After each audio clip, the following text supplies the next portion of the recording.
Welcome to Teach the Geek Interviews. My name is Neil Thompson. I'm the founder of Teach the Geek. It's an online platform for science and engineering professionals. The first offering of the platform is a public speaking course called Teach the Geek to Speak. To learn more about it, you can go to teachthegeek.com. Again, that's teachthegeek.com.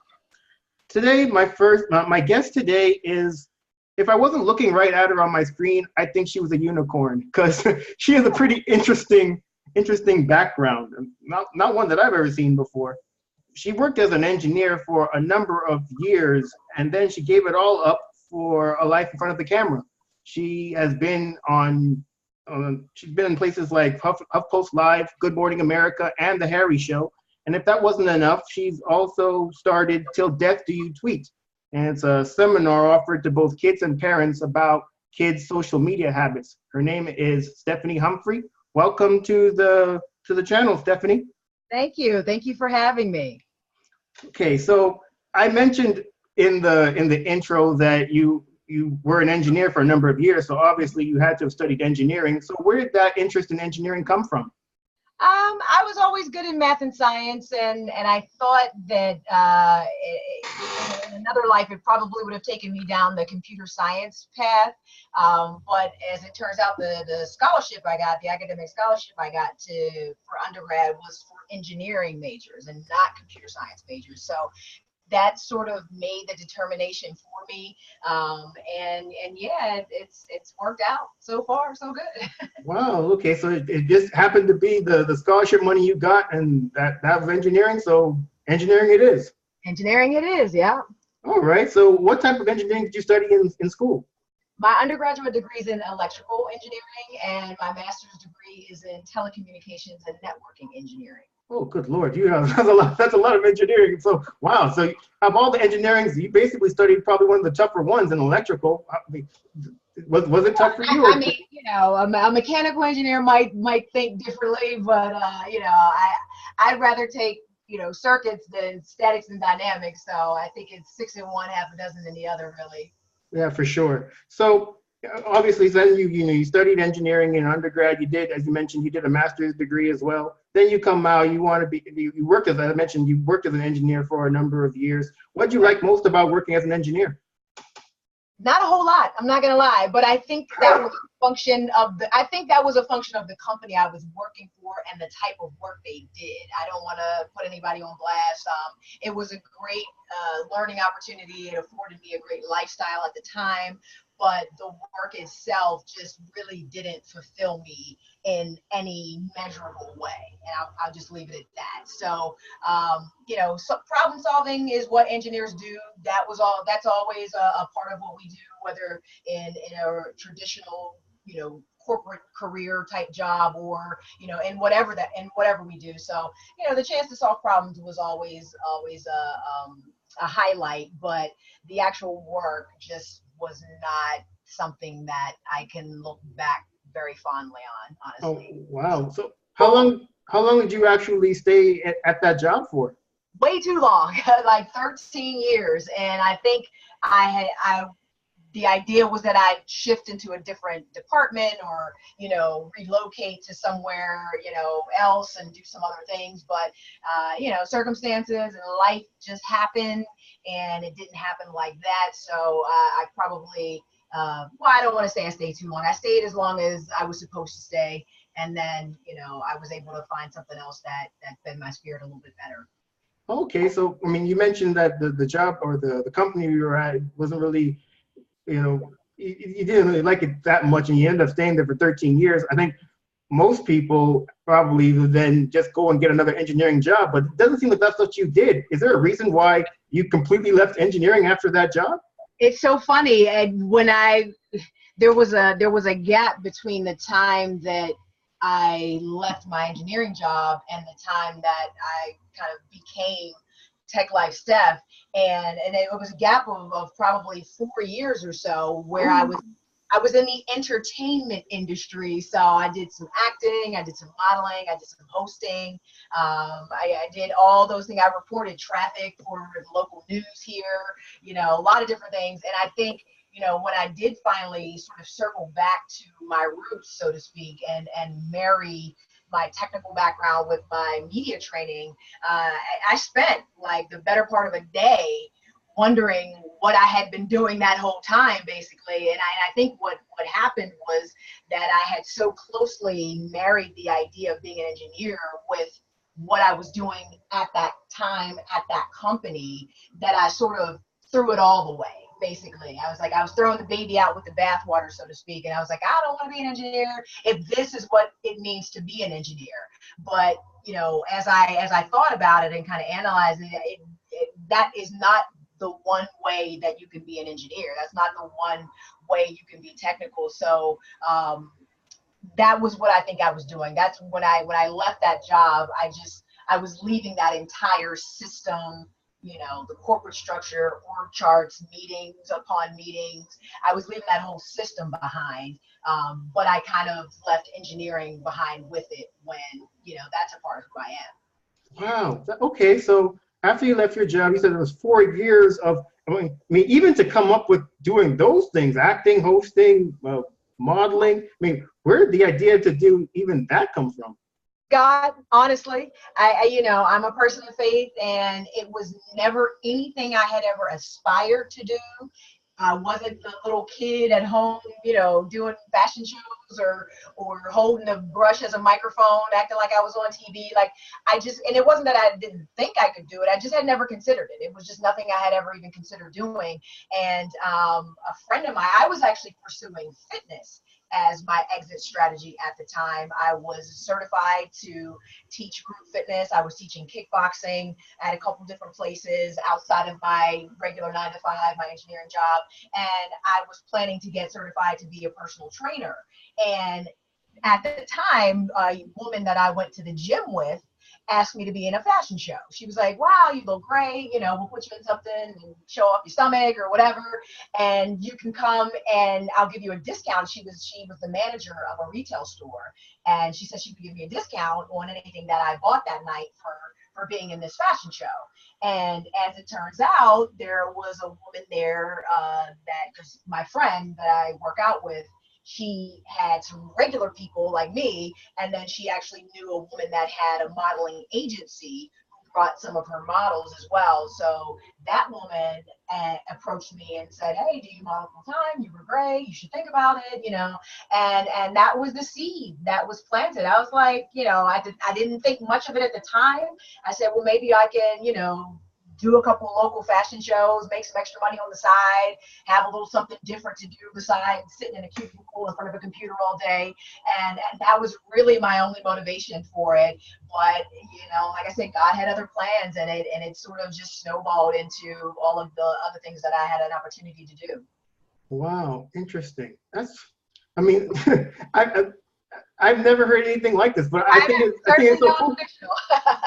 I've been charting my own path since 2007. That's excellent, Stephanie. I really admire the fact that you went to school for engineering, probably one of the more difficult undergraduate majors to get. And so when people get that kind of degree, they kind of want to stick with it because it took so much time and effort to get it. But then you kind of just said, you know what, screw that. I'm going to do something else. And now you're Tech Life Steph. So exactly. The idea of Tech Life Steph. So what was the beginnings of Tech Life Steph? So now you're bringing in your media training. Obviously, you mentioned you've been doing hosting, modeling, acting. So you're obviously good in front of the camera. And now you want to marry that with your knowledge of technology because of your engineering background. Right. So now you married those two things together. How did you go about finding, avenues to showcase this new venture, Tech Life Steph? Well, it was a process. I built brick by brick. Basically, I started blogging back in 2011, and just as a way to showcase the fact that I could write and use that and sort of grow the brand organically on my own first. And it was great because I was getting a bit of a following. I had folks sending me product, and I was doing reviews and different stuff like that. Got a lot of phones, first looks at phones and different things like that, and devices. And so I used my own blogging platform to write for higher profile media outlets. So from my blog was A Matter of Life in Tech. And I used that to start writing for The Root. I originated a column for The Root at the time called Tech to Go. And then I was able to parlay that into becoming the tech writer for ebony.com. And I wrote for Black Enterprise and the Brio and a couple other outlets, but I was, under contract with ebony.com as their tech writer. And then parlayed that into the television, since I had this, media background now, and now sort of, had credentials to call myself a tech expert, because I can tell you, just having an engineering degree does not necessarily qualify you as a tech expert in the media, or at least it didn't for me. It was a pretty humbling experience when, I'm like, well, I'm an engineer. Why wouldn't you put me on television to talk about technology? And people were like, so what? So, I had to sort of build my credentials through the writing that I was doing for different platforms and higher profile platforms before anyone on the TV side would take me seriously. So once I was writing for Ebony, I wrote for Ebony for about 2 years, and was able to parlay that into local television here in Philadelphia. So I still do segments for the Fox affiliate here in Philadelphia, in addition to the other stuff that I do. Wow, that's incredible. I mean, I'm sure there are people that are listening in, or they'll listen to this eventually, and they might feel stuck in their job. Just like you said, you stayed at your job, you said 13 years, and you didn't even like it. Yeah. I mean, there are people that are going through that right now, as we're chatting, and they probably don't see an end to the end at the, a light, I guess, at the end of the tunnel, or they think that even if they wanted to do something else, that's just not possible. I mean, the only option they probably would have, even think that they'd have, is to just leave that job and just get another engineering job. If that one doesn't work out, well, then go somewhere else and get another engineering job, and another one. But what they actually may want to do could be completely different from engineering. But I guess your identity as an engineer kind of takes, I won't say it takes a hit, but it certainly changes when you're not working in engineering anymore. I mean, did you experience that? And if you did, how did you deal with it? Oh, I experience that right now. I mean, with tech startups and that whole part of technology being so popular now and sexy now, and everybody's an entrepreneur and every company's a tech company, and that whole thing. I find that I don't necessarily fit into those circles anymore. And when I'm out in the tech community, so to speak, those folks look at me like I'm crazy. Like, well, what do you do? Where's your app?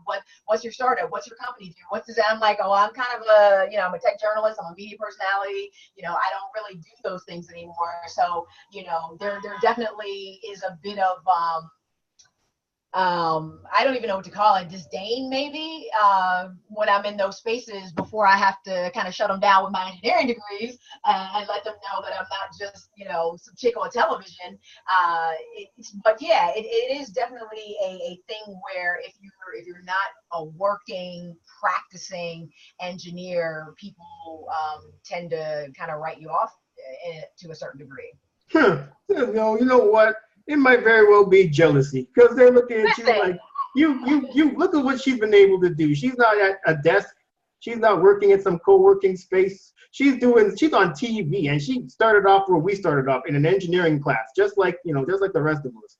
And look at this interesting life she's carved out for herself. So, I mean, that could very well be it too. Listen, whatever it is, I'm just out here living my best life, trying to do the best that I can, and hopefully, sort of pave a way, because it's challenging when you're doing something that, not necessarily hasn't been done before, but hasn't had any visibility around it. Because, I know a couple of Black female tech journalists, but not anybody that has been able to grow their platform to this level, and I'm hoping that I'm inspiring somebody that's watching. Damn right. So where did the idea from Till Death Do You Tweet come from? So that was actually motivated by a desire not to put children to sleep in class. When I was an engineer, I was being asked to come to career day quite frequently by my friends that were educators and, had after school programs and nonprofits and different things like that. And because of what I did, this is probably going to give away who I work for. My job was classified. So I wasn't able to talk a lot about what I did at work. I could just say I'm an engineer, I solve problems, I do, systems analysis. It meant nothing to a seventh grader or a 10th grader. And, there was no way that I could even make it sound sexy or sound like something they might want to pursue. So when I was asked to come speak, I would say, let me talk to them about social media and how they can avoid making social media mistakes. I've come up with this, little talk. It was actually, I think it was called "What Happens on the Internet Stays on the Internet" back then, and I just started to see how much that was resonating with the students because it was something they were into. They were all into their phones, and social media was, everywhere. And we were just getting into that era where we did have kids that were digital natives, and that was kind of all they knew. But they were getting in a lot of trouble, and there were, the suicides were ramping up, and the bullying and the cyberbullying and that whole thing. So so I was going into schools when I was invited to do this talk, and about almost 3 years ago now, I said, you know what, I think there's something here. The kids are really, kids are DMing me, and, I had a young lady reach out, tweet me 4 years after I spoke at her school, talking about how she is finally proud of her online brand, remembering what I told her 4 years, before that. So it was like, there's definitely something here. And there's definitely a way to monetize it because, we love our passions, but we also got bills. And so I, started really putting some marketing behind it, got a logo designed, and really got out there and started hustling to schools and community centers. And now, Till Death You Tweet now is sort of multi-pronged. So I speak to students, parents, teachers, and professionals. So there's a corporate version as well that helps people understand how to be good digital citizens. Wow, that's impressive too. With the advent of the internet and then social media, I wouldn't want to be a kid today because when I was a kid, if you got bullied at school, it stayed at school. You didn't follow your home. These poor kids, Notifications at 4 o'clock in the morning, and their phone is pinging 24 hours a day with these people, telling them that they're fat and ugly and kill yourself and all the rest of this. It's just like, it's not possible for a young person whose brain is still developing to be able to deal with that kind of thing. And it's not just from one person, it's from 10 people, or it's from 100 people, or it's from, the entire internet that now has decided to comment on your YouTube video, and you have 10,000 comments of people, saying negative things to you. So it really, really is important to help them understand, what this whole thing means and how to manage it a little bit better and not get so caught up in that side of it. Okay. Well, just out of curiosity, you mentioned that Till Death Do You Tweet. I actually didn't know this, but you said that there's a corporate version as well. So what exactly do you talk to corporate clients about? So I help them, and I apologize, there's a fire alarm going on outside my house. I talk to them about their digital footprint and understanding that they have one. I think a lot of, adults now, especially older adults, feel like, well, I'm not online that much anyway, or I don't have any social accounts or whatever. I'm like, even if you ever set foot on a social media platform, you still have a digital footprint. And there's still the possibility for it to sustain damage, especially if you get confused for someone else online, if someone steals your identity, if there are all kind of little things that can happen. And it's not just social media, it's Google searches, it's email, it's text messaging, it's group chats. So it's all of that electronic communication that you need to be mindful of. And because it's there, and because there is something about you that lives on the internet, it is in your best interest to manage it, and to have some control over what people see when they Google you, because they will. And so it's just to, the beginning idea is to get adults to understand that they need to take some ownership for their digital footprint as it relates to their online brand. And then we get into, typically most companies want their employees to have a better LinkedIn presence. So there's usually a LinkedIn sort of deep dive where we get into kind of the how-tos and what your profile should look like, and that whole thing. And then there's a conversation about how to separate personal and professional, because, we could all use that help. Yeah, definitely. Well, okay. Well, another thing I wanted to discuss is, well, obviously, because you're a media personality, you have to be pretty comfortable in front of the cameras or speaking in front of the camera. And so I guess your proficiency with public speaking, have you always been good at it? And if not, what did you do to get better? Yeah, I like to run my mouth. I mean, that kind of was natural, and I was sort of born with it. I can't say that I have ever taken any classes or did Toastmasters or anything like that. I just I try to only speak when I believe in what I'm saying, if that makes any sense. Oh, that makes perfect sense.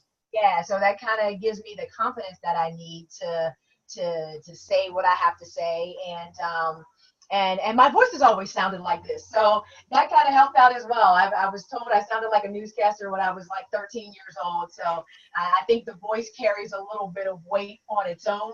And then I just try to, like I said, make sure I believe in what I'm saying, and I don't have a ton of self-consciousness, really. So whatever I'm doing in front of the camera is what I'm doing, and I'm not super concerned with how I might look or what somebody else might be thinking about it. That sort of frees you up, really, to just deliver your message and keep it as authentic as possible. For sure. I think you're absolutely right on that point of speaking when you actually believe in what you're saying. I actually mentioned this in my course, Teach the Geek to Speak. I remember when I was in high school, and we used to do debates where you have a pro side and a con side, and you'd be assigned one of those sides. And I always found it really difficult to debate on the side if I didn't agree with that side. And it's so important, and it comes across as more authentic when you actually believe what you're saying. And I think people can tell.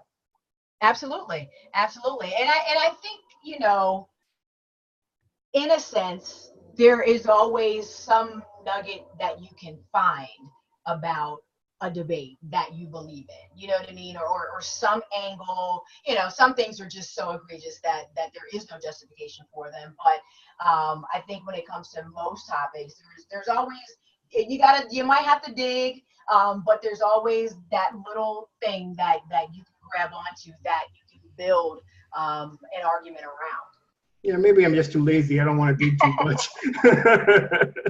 So when it comes to public speaking, do you have any whenever you have to give a speech or a presentation in front of people, do you have a process that you follow? And if so, what is it?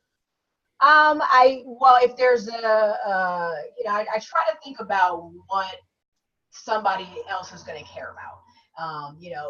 If there's not necessarily a theme that I've been given that I have to stick to, I try to tailor what I'm saying to whatever the theme of the event is, and then it becomes about the storytelling. It's not a whole lot of facts and figures and numbers and statistics and things like that. I'm really just lining up stories one after the other, whether they're my own personal stories or stories of other people. It really becomes about the stories, and that's what sort of rounds out the talk. So I would say,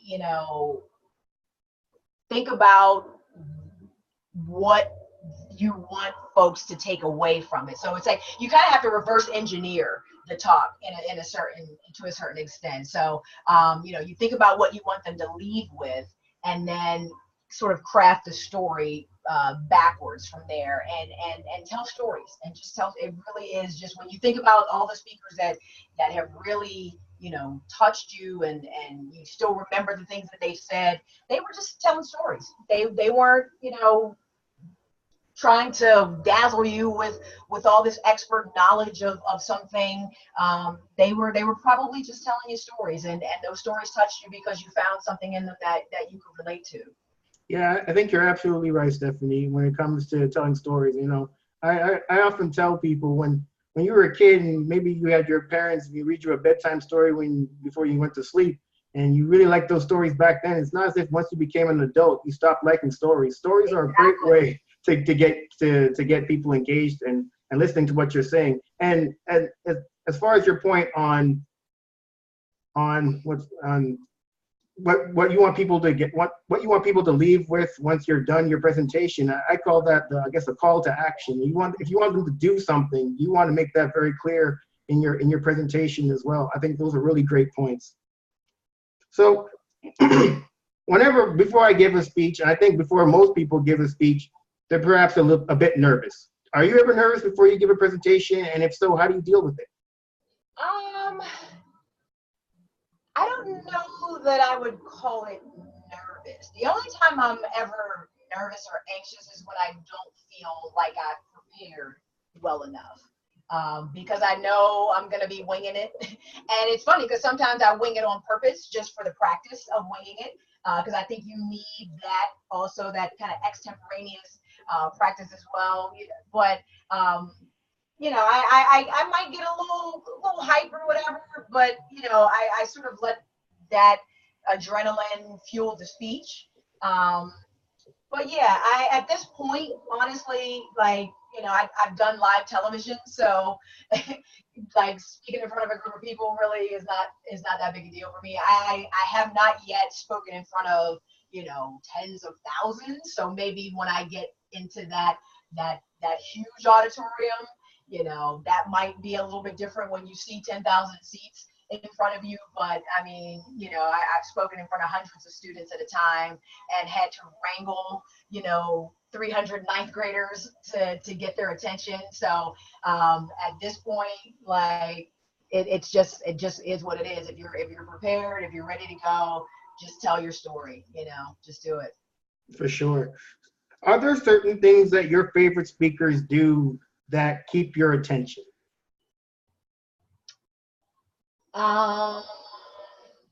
Besides telling stories, of course. Yeah, I think that's the main thing. I do. It'd probably be easier for me to say what I don't like about speakers. There are a lot of things. Like I'm not crazy about when speakers continue to ask questions of the audience or like require affirmation from them. Oh, I know exactly what you're talking about. So I know exactly what you're talking about, Stephanie. So, I've seen this myself. I find it very annoying. So they'll ask a question and they'll put their hand up, right? And they expect you to put your hand up too. Is that what you're talking about? Or yeah, just like or like I was at a panel discussion the other day actually, and the guy who was moderating the panel, he kept like every now and again, and I guess he felt like he was reinforcing, whatever idea he was talking about at the time, but he would ask us to repeat kind of the last part of what he just said. So if he was like, turn your pain into power. To say pain into power, like kind of like church almost. And I love church and Rev, you let Rev go on, and I think that's the place for that. Go ahead, Rev, amen, Rev. Can I get an amen? That irks my soul though when I hear a kind of a regular speaker do it, because it just seems gratuitous. It only serves. I mean, like I said, I guess there are some people in the audience that relate to that, identify with that, and it does cause people to re-engage. I understand why people do it, because if you maybe weren't paying attention, or if he or she was losing you, that does cause you to have to re-engage and pay attention basically again, or give him even more of your undivided attention. But it just seems like a gimmick to me. It just seems very gimmicky to me. I feel like if what you're saying is compelling enough, you shouldn't lose most of the audience. You're going to lose one or two no matter what you do. But, you know, if what you're saying is compelling enough, you should be able to hold the audience, you know, just with the story alone. Yeah, you know, as I said, Stephanie, I fully agree with you. One of my pet peeves when it comes to speakers is those that go over time. So I've been to a number of conferences. You know, back when I worked as an engineer, I went to a number of conferences on behalf of the company. And you know, during the conference, there'd always be speakers, and you know, you go watch the speakers, and you know, these conferences have there's an agenda, and so you're looking through the agenda. You see how long this person is supposed to go, and this is especially, you know, who's definitely guilty of this are the academic people. So people that come to universities, oh man, they're the worst. No sense of time whatsoever. None. You know why that is? It's because they likely didn't practice their presentation at all. They're just reading off the slides. So they didn't practice anything. So they're just going. And a lot of times you don't even know what they look like. You see the back of their head because they're turning around and look at the damn slides. They're just reading. Yeah, they're just reading off slides. I'm like, I can read your slides. You can hammer it down. I don't need to be here. Yeah, for real. Like that's a lot of times. What would end up happening a lot of times is I go to the presentations to go take a nap because they got chairs there. There you go. There you go. And that's the thing. At the same panel I was at, like everybody kept saying, long story short, long story. I'm like, it's not short though. You're keeping it a long story because you say long story short, but then you talk for another 10 minutes. Like you're supposed to be condensing things and making a long story shorter. And then, well, long story short, you know, and then this happened, and then long story short, oh my God, it irks my soul. Irks my soul. I went to this conference recently. This must have been this must have been last month, and it was a 1-day conference, and it was just packed. I think there was over 20 presentations, but they were short presentations, or at least they were supposed to be short, right. 5 minutes for most of them. And I kid you not, Stephanie. At some point, actually at several points, I had to get up, actually physically get up, leave the room, and run up and down the stairs just so I could stay awake to go back in and sit down. It was ridiculous. And, you know, it was a technical conference, so it's a medical device conference. So a lot of people were, you know, obviously talking about medical devices, and their speeches were going over time. They were using a whole bunch of jargon that not necessarily everybody understood. It was horrible. Oh. It is. It's unfortunate that, you know, like technical people tend to not have those skills, but you know, those are the people that need to present, and they're doing the work and the research and discovering all these great things, and just don't have that other side of their brain really to communicate what they're doing effectively to other people. For sure. I mean, that's the main reason I developed my course, Teach the Geek to Speak, in the first place. It was to help people, well, frankly, to help people like myself. So when I first started, you know, having to give presentations, I used to have to do it in front of senior management every month as a project lead, and I sucked at it. I was terrible. I was just like the people I complain about now. I'd read the slides. I have a whole bunch of technical jargon in there, and not everybody that was in the audience, not all the management have a technical background. So it very well could have been me just talking about things that they couldn't relate to, and probably stopped listening, looking on their phones, you know, doing that kind of thing. But you know, after a lot of time and a lot of feedback from others, I got a lot better at it. So I developed this course to basically help people not, I guess, do the things that annoy us now. Exactly. For sure. So is there anything else that you'd like people to know regarding all the things that you're doing? Just follow me on Instagram at Tech Life Steph. I do a 60-second tech break every week. Wednesdays, they usually drop at 3 p.m. Just a quick little nugget that you can watch, learn, and do. And I think they've been really effective at just getting that knowledge out there to people that may not necessarily consider themselves techie. It's always just some real actionable. I'm all about actionable things. So it's you know, you watch for a minute and then you learn something new about technology, and then you go and implement it. So you know, I'm pretty excited and happy with the way those are turning out. And yeah, that's pretty much it. Just watch for me. I'll be on a screen for you soon. Okay, excellent. So in addition, I guess And yeah, well, in addition to finding you on Instagram at TechLifeSteph, are there other ways that you would like people to contact you? Absolutely. If you're interested in my seminar, Till Death Do You Tweet, you can visit tilldeathdoyoutweet.com. There is information on booking, and also for parents, I have an online course which basically mimics the presentation that I give in person in a video format. So there are video modules that you can go through and take some quizzes at the end and really learn about what your kids are doing online and how you can help them and have that conversation with them about being a better digital citizen.